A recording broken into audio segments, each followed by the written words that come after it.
श्री गणेशाय नमः। ओम नमो भगवते वासुदेवाय।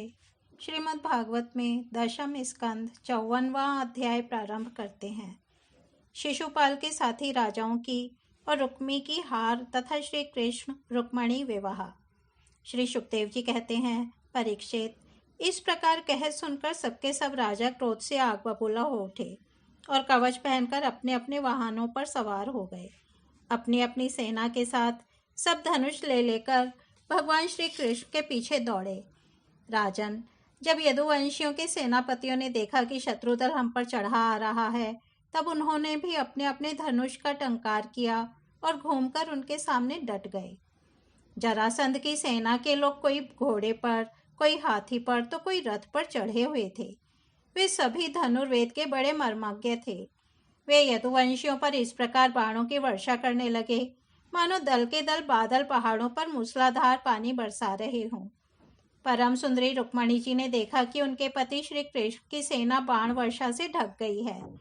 तब उन्होंने लज्जा के साथ भयभीत नेत्रों से भगवान श्री कृष्ण के मुख की ओर देखा। भगवान ने हंसकर कहा, सुंदरी, डरो मत। तुम्हारी सेना अभी तुम्हारे शत्रुओं की सेना को नष्ट किए डालती है। इधर गद और संकर्षण आदि यदुवंशी वीर अपने शत्रुओं का पराक्रम और अधिक न सह सके। वे अपने बाणों से शत्रुओं के हाथी, घोड़े तथा रथों को छिन्न भिन्न करने लगे। उनके बाणों से रथ, घोड़े और हाथियों पर बैठे विपक्षी वीरों के कुंडल, किरीट और पगड़ियों से सुशोभित करोड़ों सिर, खड्ग, गदा और धनुष युक्त हाथ, पहुंचे, जांघें और पैर कट कट कर पृथ्वी पर गिरने पड़े। इसी प्रकार घोड़े, खच्चर, हाथी, ऊंट, गधे और मनुष्यों के सिर भी कट कट कर रणभूमि में लौटने लगे। अंत में विजय की सच्ची आकांक्षा वाले यदुवंशियों ने शत्रुओं की सेना तहस नहस कर डाली। जरासंध आदि सभी राजा युद्ध से पीठ दिखाकर भाग खड़े हुए। उधर शिशुपाल अपनी भावी पत्नी के छिन जाने के कारण मरणासन सा हो रहा था। ना तो उसके हृदय में उत्साह रह गया था और ना तो शरीर पर कांति। उसका मुंह सूख रहा था। उसके पास जाकर जरासंध कहने लगा, शिशुपाल जी, आप तो एक श्रेष्ठ पुरुष हैं। यह उदासी छोड़ दीजिए, क्योंकि राजन, कोई भी बात सर्वदा अपने मन के अनुकूल ही हो या प्रतिकूल हो, इस संबंध में कुछ स्थिरता किसी भी प्राणी के जीवन में नहीं देखी जाती। जैसे कठपुतली बाजीगर की इच्छा के अनुसार नाचती है, वैसे ही यह जीव भी भगवत इच्छा के अधीन रहकर सुख और दुख के संबंध में यथाशक्ति चेष्टा करता रहता है। देखिए, श्री कृष्ण ने मुझे 23 अक्षौहिणी सेनाओं के साथ 17 बार हरा दिया। मैंने केवल एक बार 18वीं बार उन पर विजय प्राप्त की। फिर भी इस बात को लेकर मैं ना तो कभी शोक करता हूँ और ना तो कभी हर्ष, क्योंकि मैं जानता हूँ कि प्रारब्ध के अनुसार काल भगवान ही इस चराचर जगत को झकझोरते रहते हैं। इसमें संदेह नहीं कि हम लोग बड़े बड़े वीर सेनापतियों के भी नायक हैं। फिर भी इस समय श्री कृष्ण के द्वारा सुरक्षित यदुवंशियों की थोड़ी सी सेना ने हमें हरा दिया है। इस बार हमारे शत्रुओं की ही जीत हुई, क्योंकि काल उन्हीं के अनुकूल था। जब काल हमारे दाहिने होगा, तब हम भी उन्हें जीत लेंगे।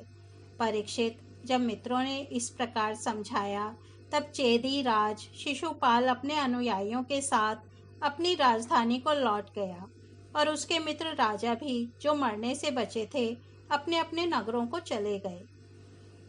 रुक्मणी जी का बड़ा भाई रुक्मी भगवान श्री कृष्ण से बहुत द्वेष रखता था। उसको यह बात बिल्कुल सहन न हुई कि मेरी बहन को श्री कृष्ण हर ले जाएं और राक्षस रीति से बलपूर्वक उसके साथ विवाह करें। रुक्मी बलि तो था ही। उसने एक अक्षौहिणी सेना साथ ले ली और श्री कृष्ण का पीछा किया। महाबाहु रुक्मी क्रोध के मारे जल रहा था। उसने कवच पहनकर और धनुष धारण करके समस्त नरपतियों के सामने यह प्रतिज्ञा की, मैं आप लोगों के बीच में यह शपथ करता हूँ कि यदि मैं युद्ध में श्री कृष्ण को न मार सका और अपनी बहन रुक्मणी को न लौटा सका, तो अपनी राजधानी कुंडिनपुर में प्रवेश नहीं करूंगा। परीक्षित, यह कहकर वह रथ पर सवार हो गया और सारथी से बोला, जहाँ कृष्ण हो वहाँ शीघ्र से शीघ्र मेरा रथ ले चलो। आज मेरा उसी के साथ युद्ध होगा। आज मैं अपने तीखे बाणों से उस खोटी बुद्धि वाले ग्वाले के बलवीर्य का घमंड चूर चूर कर दूंगा। देखो तो उसका साहस, वह हमारी बहन को बलपूर्वक हर ले गया है। परीक्षित, रुक्मी की बुद्धि बिगड़ गई थी। वह भगवान के तेज प्रभाव को बिल्कुल नहीं जानता था। इसी से इस प्रकार बहक बहक कर बातें करता हुआ वह एक ही रथ से श्री कृष्ण के पास पहुंचकर ललकारने लगा, खड़ा रह, खड़ा रह। उसने अपने धनुष को बलपूर्वक खींचकर भगवान श्री कृष्ण को 3 बाण मारे और कहा, एक क्षण मेरे सामने ठहर। यदुवंशियों के कुल कलंक, जैसे कौवा होम की सामग्री चुराकर उड़ जाए, वैसे ही तुम मेरी बहन को चुराकर कहाँ भागा जा रहा है? अरे मंद, तू बड़ा मायावी और कपट युद्ध में कुशल है।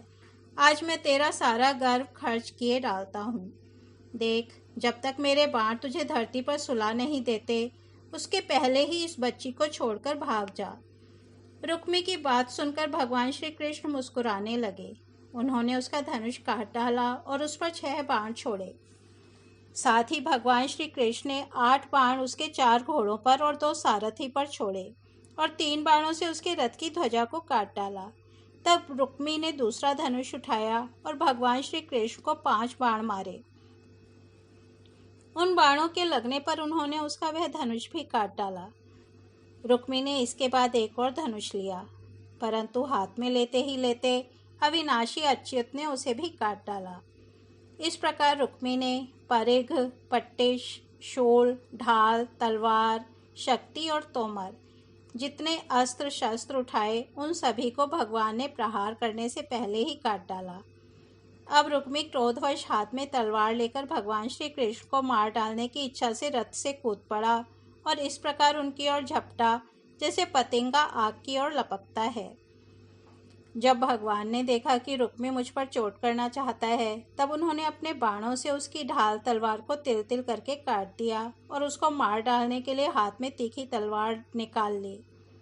जब रुक्मणी जी ने देखा कि ये तो हमारे भाई को अब मार ही डालना चाहते हैं, तब वे भय से विहल हो गईं और अपने प्रियतम पति भगवान श्री कृष्ण के चरणों पर गिरकर करुण स्वर में बोली, देवताओं के भी आराध्य देव, जगतपते, आप योगेश्वर हैं। आपके स्वरूप और इच्छाओं को कोई जान नहीं सकता।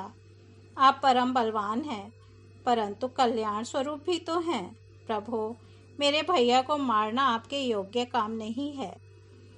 श्री सुखदेव जी कहते हैं, रुक्मणी जी का एक एक अंग भय के मारे थर थर काँप रहा था। शोक की प्रबलता से मुंह सूख गया था, गला रुंध गया था।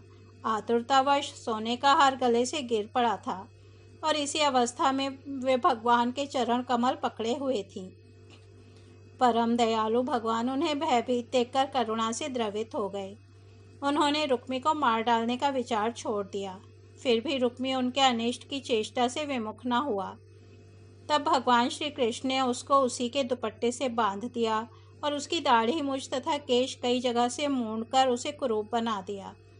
तब तक यदुवंशी वीरों ने शत्रु की अद्भुत सेना को तहस नहस कर डाला, ठीक वैसे ही जैसे हाथी कमल वन को रौंद डालता है।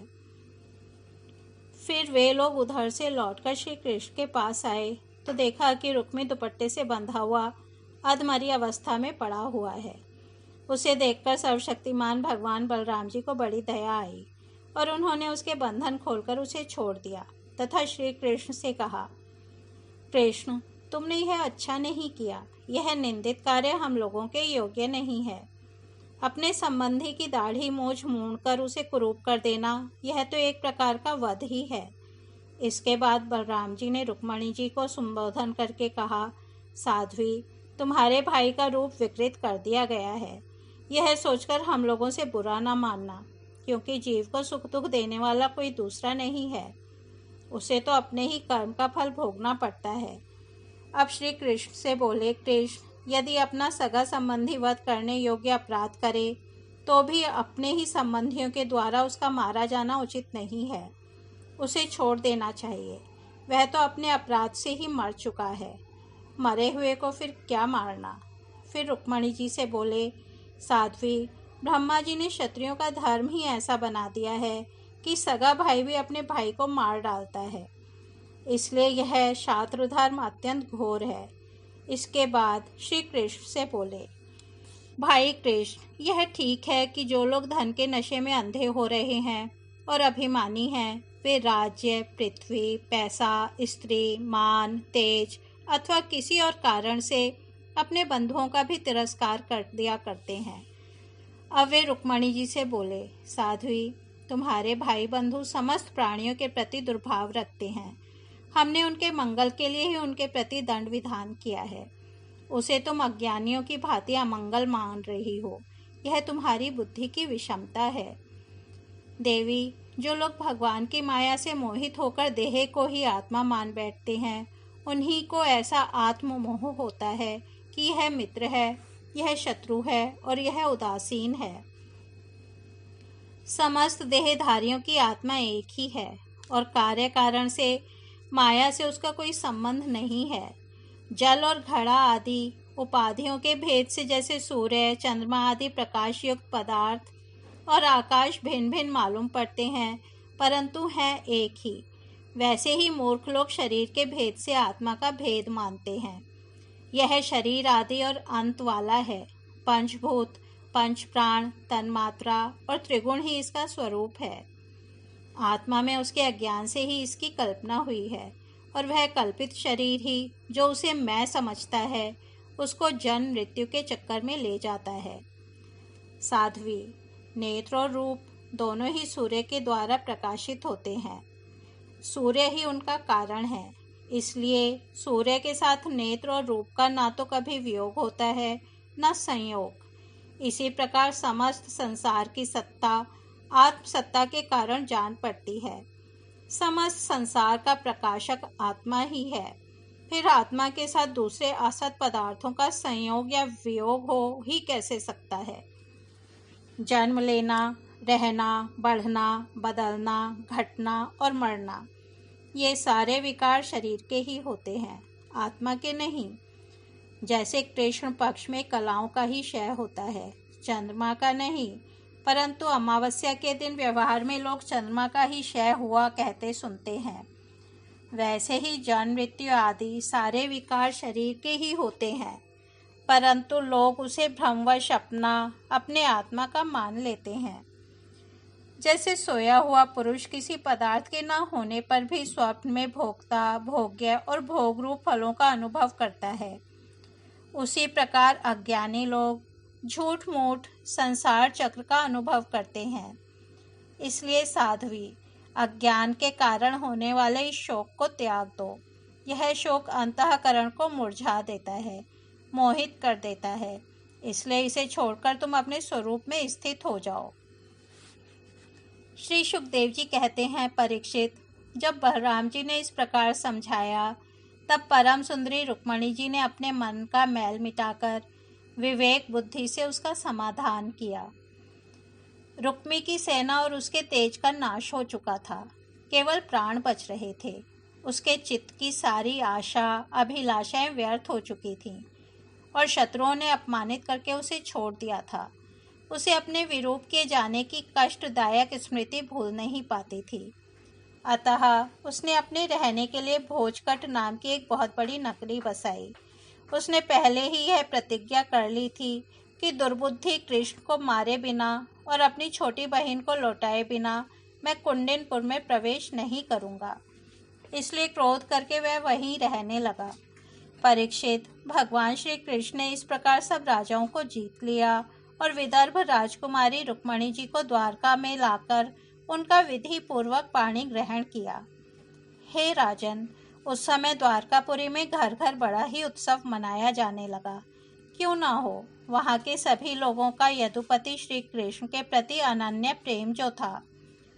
वहाँ के सभी नर नारी मणियों के चमकीले कुंडल धारण किए हुए थे।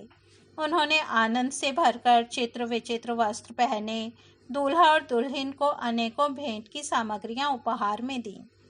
उस समय द्वारका की अपूर्व शोभा हो रही थी। कहीं बड़ी बड़ी पताकाएं बहुत ऊंचे तक फहरा रही थीं। चित्र विचित्र मालाएं, वस्त्र और रत्नों के तोरण बंधे हुए थे। द्वार द्वार पर दूब, खील आदि मंगल की वस्तुएं सजाई हुई थीं। जल भरे कलश, अर्गजा और धूप की सुगंध तथा दीपावली से बड़ी ही विलक्षण शोभा हो रही थी। मित्र नरपति आमंत्रित किए गए थे। उनके मतवाले हाथियों के मत से द्वारका की सड़क और गलियों का छिड़काव हो गया था। प्रत्येक दरवाजे पर केलों के खंभे और सुपारी के पेड़ रोपे हुए बहुत ही भले मालूम होते थे। उस उत्सव में कुतूहलवश इधर उधर दौड़ धूप करते हुए बंधु वर्गों में कुरु, सृंजय, कैकय, विदर्भ, यदु और कुंती आदि वंशों के लोग परस्पर आनंद मना रहे थे। जहाँ तहाँ रुक्मणी हरण की ही गाथा गाई जाने लगी। उसे सुनकर राजा और राजकन्याएं अत्यंत विस्मित हो गईं। महाराज, भगवती लक्ष्मी जी को रुक्मणी के रूप में साक्षात लक्ष्मीपति भगवान श्री कृष्ण के साथ देखकर द्वारकावासी नर नारियों को परम आनंद हुआ। इस तरह से श्रीमद् भागवत में दशम स्कंद 54वां अध्याय समाप्त होता है। कल हम 55वां अध्याय प्रद्युम्न का जन्म और शंबरासुर का वध सुनेंगे। तब तक हम यहीं विराम देते हैं। हरि ओम तत्सत।